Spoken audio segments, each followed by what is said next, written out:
Topics exercise 6.1 question number 1। ठीक है, already हमारा लाइव लेक्चर भी और ट्यूशन भी चल रहा है, समझ लेना, तो बीच में हंसाना मत आओ।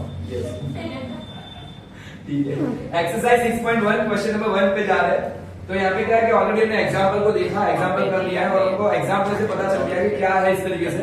तो यहाँ पे AB और CD ये दो लाइन मैंने यहाँ पे बता रहा हूँ, देखो यहाँ पे AB एंड CD अगर दो लाइन एक दूसरे को ऐसे इंटरसेक्ट करती है कोई भी एक पॉइंट पे, तो ये सामने सामने वाले बनने वाले एंगल्स, ये दोनों जो एंगल्स बन रहे हैं ना वो बनेंगे वर्टिकली ऑपोजिट एंगल्स, और ये दोनों कैसे होंगे, इक्वल। समझ में आया कि नहीं? ओके, तो यहाँ पे क्या होगा, ये AB लाइन है और ये CD लाइन है, ये दोनों एक दूसरे को ऑपोजिट हो रहे हैं दोनों एंगल, तो ये क्या बन जाएंगे, इक्वल। वैसे ये दोनों एंगल कैसे बनेंगे, इक्वल। तो देखो वही की वही बात यहाँ पर भी है, AB एंड CD जो दो लाइन मैंने यहाँ पे लिखा है, ये AB line and CD line intersect each other at the point O। यहाँ पे ये दोनों एंगल इक्वल बनेंगे, लेकिन और क्या क्या आपको क्वेश्चन में दिया है वो देखते हैं। क्वेश्चन नंबर 1 के अंदर AOC एंगल AOC और एंगल BOD सॉरी BOE ये दोनों का प्लस, ये दोनों एंगल AOC एंगल BOE ये दोनों का प्लस करके हमको 70 गिवन है, और हमको दिया है एंगल BOD ये वाला एंगल BOD, तो ये हमको कितना दिया है 40। मैं ऐसा तो B को यहाँ से ऊपर लिखा था आपको समझना, तो ये 40 हमको दिया है। अब हमको क्या पूछा है, पहले हम लोग देखते हैं कि किस तरीके से हम लोग आंसर ढूंढने के पहले BOE को पूछा है, BOE का कितना वैल्यू है। तो देखना, मैंने अभी बताया कि ये अगर दो लाइंस है, अगर एक दूसरे को ऐसे काटती है, इंटरसेक्ट करती है, तो opposite angles are equal. Opposite angles are क्या होता है, इसका ऑपोजिट एंगल्स आर इक्वल। तो यहाँ पे कितना दिया है, BOD अगर दिया है, देखो यहाँ पे BOD ये O लिख देता हूं, BOD की वैल्यू हमको 40 दी है, तो ये AOCD क्या हो जाएगा 40। तो हमको यहाँ पे ये एंगल कितना बन जाएगा 40 लग जाएगा। समझ में आ रहा है, समझ में आ रहा है कि नहीं? क्योंकि दोनों एंगल वर्टिकली ऑपोजिट एंगल बनेंगे, तो हम लोग क्या लिखेंगे यहाँ पे, क्या हो जाएगा, angle AOC equal to angle क्या बन जाएगा BOD, एंगल कौन सा बन जाएगा BOD इक्वल टू 40 डिग्री, क्योंकि ये तो ऑलरेडी 40 दिया ही है, क्यों, वर्टिकली ऑपोजिट एंगल्स। तो हमारा वैल्यू कौन सा मिल गया, AOC की वैल्यू हमको मिल गई 40। क्या बन जाएगी AOC की वैल्यू, या फिर हम लोग इसको बाद में लिखते हैं, ये ऑलरेडी गिवन मिल जाएगी, वर्टिकली ऑपोजिट एंगल हो जाएगा BOD। तो हम लोग लिखेंगे therefore AOC इक्वल टू क्या बन जाएगा 40 डिग्री। ठीक है, अब इसकी वैल्यू हम लोग कहां पर रखेंगे, इसके देखो यहाँ पे AOC की वैल्यू है, AOC और इसकी वैल्यू हमें इसमें मैं पुट करने जा रहा हूं। तो क्या करूंगा मैं, AOC की जगह पे क्या कर दूंगा मैं 40, तो 40 plus angle BOE equal to क्या बन जाएगा 70। इसको आप लोग नंबर दे सकते हैं, इसको नंबर 1 लिखो। हम लोग ऐसा लिख सकते हैं कि AOC की वैल्यू हम लोग सब्स्टिट्यूट कर रहे हैं या रख रहे हैं, उसमें 70 हो रही है, तो ये 40 आ गया। 40 कहां जाएगा, इस साइड में, तो क्या बन जाएगा एंगल, इसको मैं रफ कर रहा हूं, तो क्या बनेगा एंगल BOE इक्वल टू क्या बन जाएगा 70 माइनस 40। क्या हो जाएगा 70 माइनस 40, यहाँ पे है ना तो ओके, तो 70 में से 40 जाएगा तो कितना बचेगा 30। तो angle BOE equal to 30 degree. यानी हमको जो पहला क्वेश्चन पूछा था कि ये वैल्यू कितनी, इसकी वैल्यू कितनी है, तो हमारा पहला आंसर मिल गया 30 डिग्री। ठीक है, अब हमको पूछा है कि COE की वैल्यू कितनी है, और COE की वैल्यू में भी ये पूछा है कि उसके रिफ्लेक्ट के एंगल की कितनी है। तो देखते हैं, रिफ्लेक्स एंगल बाद में करते, पहले COE की वैल्यू ढूंढते हैं। अब COE की वैल्यू ढूंढने के लिए मैं इसको रफ कर, मतलब इसको मान लो कि इसको बंद कर देते हैं हम लोग। तो ये हमारी AB लाइन हो गई, जैसे मैं यहाँ पे साइड में रफ फिगर ड्रॉ कर रहा हूँ, ये है हमारी AB लाइन, और उस पे दो लाइन है, एक दो रे है, एक रे ऐसा है और एक रे ऐसा है।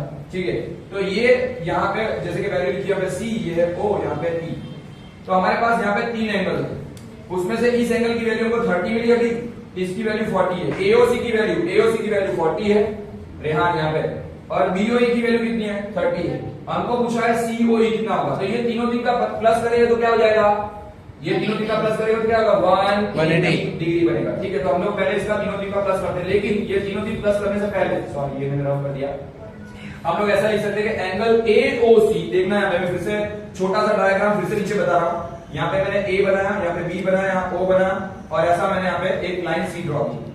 तो क्या बन जाएगा, ये एंगल AOC प्लस एंगल कौन सा बनेगा BOC, ये दोनों क्या बन जाएंगे, टोटल करोगे तो 180 लीनियर पेयर ऑफ एंगल। तो हम लोग क्या लिखेंगे यहाँ पे एंगल AOC, ये वाला एंगल AOC प्लस एंगल कौन सा करेंगे BOC इक्वल टू क्या बन जाएगा, BOC इक्वल टू क्या बनेगा 180 डिग्री, क्योंकि लीनियर पेयर ऑफ एंगल क्या होगा 180। BOC मतलब हो जाएगा, ये दोनों का प्लस करोगे तो 180 हो जाएगा, AOC plus BOC equal to 180। But यहाँ पर अभी और देखना है हमको, क्या देखना है कि ये जो हमारा BOC बना, सॉरी मैं फिर से बार-बार रफ कर देता हूं गलती से। ठीक है, ये हमारा C था, ये हमारा AB है, ठीक है, ये हमारा C है, तो ये BC, ये सॉरी ये ओ है, तो बीओसी उसके बीच में देखो एक लाइन और है, तो यहाँ पे एक लाइन और है, तो बीओसी कैसे बनेगा, बीओसी तो यहाँ पे मैंने ई बना दो, ये एंगल बीओई प्लस क्या करेंगे सीओई, ये दोनों को प्लस करेंगे तो हमारा क्या बन जाएगा बीओसी बनेगा। तो मैं यहाँ पे ऐसा लिख रहा हूं कि एंगल बीओसी इक्वल टू ऐसा बनेगा एंगल बीओई प्लस एंगल क्या बनेगा सीओई, एंगल सीओई। फिर से बता रहा हूं बीओसी इक्वल टू क्या बनेगा एंगल बीओई, ये टुकड़ा प्लस ये टुकड़ा, यानी ये दोनों टुकड़े को जब ज्वाइन करेंगे तो पूरा बीओसी बन जाएगा, तो सीओई ये दोनों बन रहे हैं। अब मैं इसकी वैल्यू कहां पे रख रहा हूं, इसके अंदर, ये बीओसी को हटा के मैं ये दोनों इसकी जगह पर रख रहा हूं, ठीक है। और एंगल एओसी तो है ही हमारे पास, तो एंगल एओसी प्लस एंगल इसकी जगह पे क्या कर रहे हैं हम लोग बीओई प्लस सीओई लिख रहे हैं, तो angle BOE plus angle COE equal to कितना हो जाएगा 180 डिग्री हो जाएगा। और देखो एओसी की वैल्यू हमने अभी ढूंढी थी 40 और बीओई की वैल्यू हमने ढूंढी थी 30 और ये दोनों का प्लस भी ऑलरेडी हमको गिवन है 70, तो मैं दोनों को मिला के या मैं ऐसा लिख सकता हूं 40 प्लस 30 या फिर मैं डायरेक्टली लिख सकता हूं ये दोनों का प्लस कितना है 70, ऑलरेडी 70 है ही, तो मैं यहाँ पे कर देता हूं AOC plus BOE equal to कितना है 70 plus angle COE equal to क्या हो जाएगा 180 डिग्री हो जाएगा। समझ में आ रहा है अभी आपको नहीं आ रहा है? तो ऑलरेडी हमने पहले वैल्यू ढूंढ दी एओसी की 40, इसकी वैल्यू ढूंढी 30, यहाँ पे ये दोनों का प्लस हो गया 70, ये 70 को मैं यूं ले जाऊंगा तो क्या हो जाएगा 180, तो क्या हो जाएगा सीओई इक्वल टू 180 माइनस में क्या हो जाएगा 70, कितना आएगा सीओई हमारा 110, तो एंगल सीओई हमको मिला है 110, यानी हमको ये भी आंसर मिल गया, ये भी आंसर मिल गया। दोनों क्वेश्चन हमको पूछे थे, पर हमको और एक पूछा है, इसका रिफ्लेक्स एंगल पूछा है। क्या पूछा है इसका रिफ्लेक्स एंगल का मतलब होता है, मैं इसको सबको रफ कर रहा हूं, तो ये पूरी की पूरी वैल्यू, इसकी वैल्यू हमको मिली थी 110, पर हमको क्या पूछी इसका पूरा का पूरा वैल्यू, इतना पूरा वैल्यू लिखना है। तो क्या होगा, मैं यहाँ पे लिख रहा हूं, यहाँ पे अगर जगह है थोड़ी इसको मैं यहाँ पे लिख दे रहा हूं, ऐसा मैं लिख रहा हूं, देखना। तो रिफ्लेक्स एंगल, रिफ्लेक्स में शॉर्ट में लिख रहा हूं, reflex angle COE equal to क्या होगा इसमें, तो टोटल हमारा कंप्लीट एंगल कितना होता है, परफेक्ट एंगल कितना होता है 360 का, टोटल कितना होता है 360, तो 360 डिग्री माइनस कौन सा एंगल करना है, ये वाला एंगल को मैं माइनस कर दूंगा, तो मैं क्या लिखूंगा यहाँ पे माइनस सीओई। समझना फिर से, मैंने क्या किया, reflex angle COE equal to होता है 360 डिग्री माइनस एंगल सीओई हो जाएगा। तो 360 में से मैं अगर सीओई की वैल्यू कितनी आई 110, इसको मैं माइनस करूंगा तो कितना वैल्यू मिलेगा 250। This is the final answer of this question, यानी पहला हमको ये भी पूछा था और एक दूसरा वाला ये पूछा था, बस टोटल ओवर हो गया। समझ में आया पूरा आपको, फिर से एक बार समझा दूं, समझ में आया ना टोटल, बस इस तरीके से आपको इसका कैलकुलेशन करना है। ओके स्टूडेंट्स, एक्सरसाइज 6.1 उसका सेकंड वीडियो है, सेकंड क्वेश्चन है। तो यहाँ पे क्वेश्चन नंबर 2 हमने ऑलरेडी एग्जाम्पल में देखा, इसके पहले क्वेश्चन नंबर 2 का भी वीडियो अपलोड किया है और ऑलरेडी हम लोग क्वेश्चन नंबर 2 पे जा रहे हैं, ठीक है। और ये ज्योमेट्री के वीडियोस है, ज्यादातर स्टूडेंट्स को अलजेब्रा और अरिथमेटिक आ जाता है, लेकिन ज्योमेट्री में थोड़ी तकलीफ पड़ती है, वो लोग ऐसा सोचते हैं कि इसमें क्या लिखना होगा, कैसे लिखेंगे, इसलिए मैंने वीडियो स्पेशली। ओके, तो students now I am going to the question here, question number 2। यहाँ पर ऐसा है कि इस तरीके से फिगर बना के दी है आपको, एक क्वेश्चन में एक फिगर बनाई है, यहाँ पे xy is the line, mn is the line, ये लाइन कभी एंडलेस होती है, मतलब इसलिए मैंने ऐसा ड्रॉ किया है। यहाँ पे xy और mn ये दोनों एक दूसरे को इंटरसेक्ट कर रही है, और हमने ऑलरेडी बाकी की वीडियो में देखा था, आपको पता ही है कि rules of the two lines, अगर दो लाइन अगर इंटरसेक्ट करती है एक दूसरे को, जैसे ये लाइन एक दूसरे को इंटरसेक्ट कर रही है, तो ये दोनों जो एंगल बनेंगे वो क्या होंगे, इक्वल होंगे, वर्टिकली ऑपोजिट एंगल होंगे। वैसे ये क्या होंगे, ये दोनों भी वर्टिकली ऑपोजिट एंगल होंगे। तो हमने ऑलरेडी ये सीखा है, तो यहाँ पे पता ही है। और ऑलरेडी हमको यहाँ पे ए और बी का रेशियो दिया है 2:3, और हमको पूछा है कि ए बी एंड सी ये तीनों की वैल्यू फाइंड करनी है, जिसमें से हमको किसी की भी वैल्यू नहीं दी है, लेकिन हाँ हमको यहाँ पे इनडायरेक्टली बोला है कि ओपी जो है ये परपेंडिकुलर है किसके, एक्स वाई के, और यहाँ पे 90 डिग्री ऑलरेडी बना दिया है। तो हमको क्या क्या दिया, पहले हम लोग लिख रहे थे कि यहाँ पे एमएन रे या एक्स वाई रे, पहले हम लोग sorry X Y line and MN line, कौन सी लाइन है, एमएन और एक्स वाई, ये दोनों लाइंस एक दूसरे को क्या करती है, intersect each other at point O, ठीक है। तो यहाँ पे XY लाइन और MN लाइन एक दूसरे को O पे इंटरसेक्ट कर, ये वाला पॉइंट तो सभी को कॉमन में लिखना है। फिर क्या है यहाँ पे ऐसा बोल रहा है कि OP रे, कौन सा रे है, OP रे, ये रे, तो OP रे is lies on XY line, कौन सी लाइन पे है, OP रे जो है वो XY लाइन के ऊपर है। तो क्या बना रहा है, और ऐसा भी बोला है यहाँ पे लाइस की जगह पे जान दो, लेकिन ओपी मैं ऐसा लिख देता हूं कि ओपी जो रे है वो क्या करता है, परपेंडिकुलर है एक्स वाई लाइन को। क्या है, परपेंडिकुलर है एक्स वाई लाइन को, यानी कि ये लाइन को ये परपेंडिकुलर है। परपेंडिकुलर का मतलब होता है 90 डिग्री बनाता है।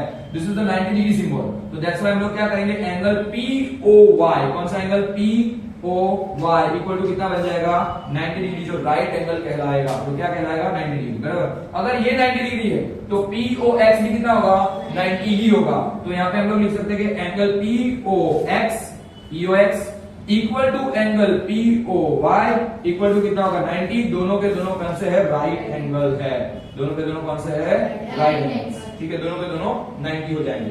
अब देखना, यानी कि हमको A प्लस बी दोनों टोटल करेंगे तो ये दोनों क्या हो जाएंगे, 90। A प्लस बी का टोटल करोगे तो 90 होगा, और ये दोनों के दोनों कॉम्प्लीमेंट्री एंगल्स बनेंगे।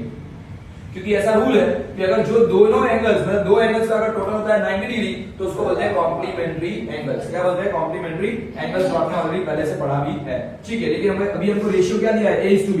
तो हम लोग पहले यहाँ पे लिखते हैं कि एंगल यानी A plus B equal to क्या होगा, 90, because of the complementary angles. क्या है, ये दोनों के दोनों कॉम्प्लीमेंट्री एंगल्स है, कॉम्प्लीमेंट्री एंगल्स।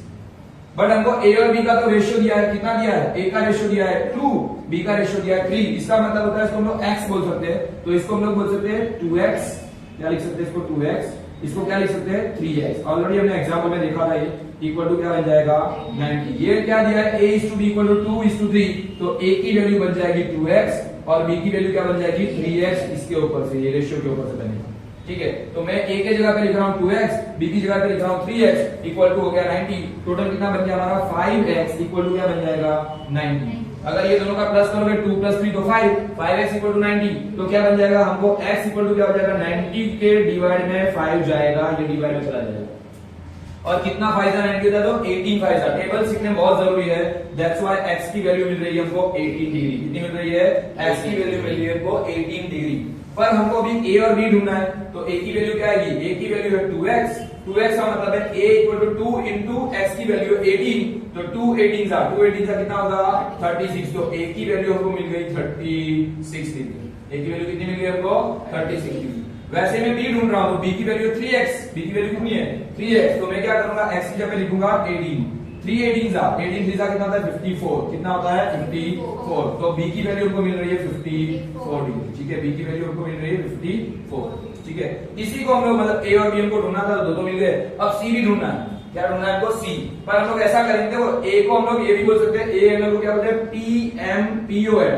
क्या बोल सकते हैं, angle POM equal to A equal to 36 degree. ये पहला आंसर। दूसरा आंसर कौन सा है हमारा, B, मतलब XOM। क्या हो सकता है, angle XOM equal to B equal to आ गया 54 डिग्री। और ये दोनों का टोटल करोगे तो 90 डिग्री हो जाता है, ठीक है।